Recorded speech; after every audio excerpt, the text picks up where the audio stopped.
Assalamualaikum. Izin melaporkan Bapak apa? Bapak Bupati, Kepala BPBD Aceh Singkil. Ini saya laporkan kepada Bapak bahwa Syederalun nelayan Kecamatan Kuala Baru, Kabupaten Aceh Singkil sudah 3 hari tidak bisa mencari nafkah ke laut.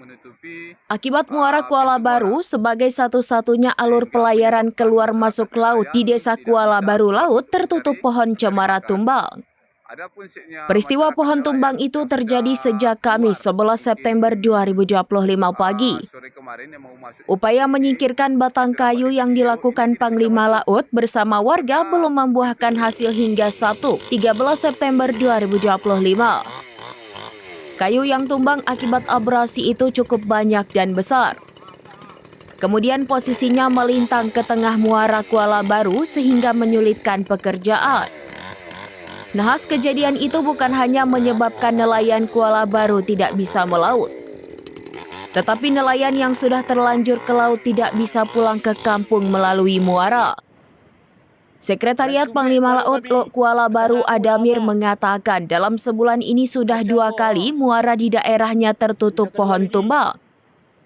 Bahkan pada kejadian pertama pohon tumbang menimpa perahu nelayan yang sedang keluar muara. Terkait hal itu, Adamir berharap pemerintah Kabupaten Aceh Singkil anggarkan biaya pemeliharaan muara Kuala Baru.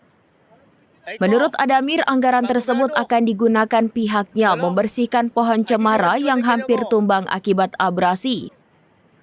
Langkah itu sebutnya dilakukan agar pohon tidak tumbang dengan sendirinya hingga menutup muara dan mengancam keselamatan nelayan. Adamir juga meminta pemerintah Kabupaten Aceh Singkil anggarkan biaya normalisasi muara Kuala Baru pada perubahan anggaran tahun 2025. Sebab selain acap tertutup pohon tumbang, muara juga mengalami pendangkalan yang menyulitkan nelayan melintas. Dari Aceh Singkil, Dede Rosadi, serambinews.com. Karena sebelumnya juga sudah tumbang menutupi muara, tapi bisa kita tangani bersama para donatur Kuala Baru dan kepala desa.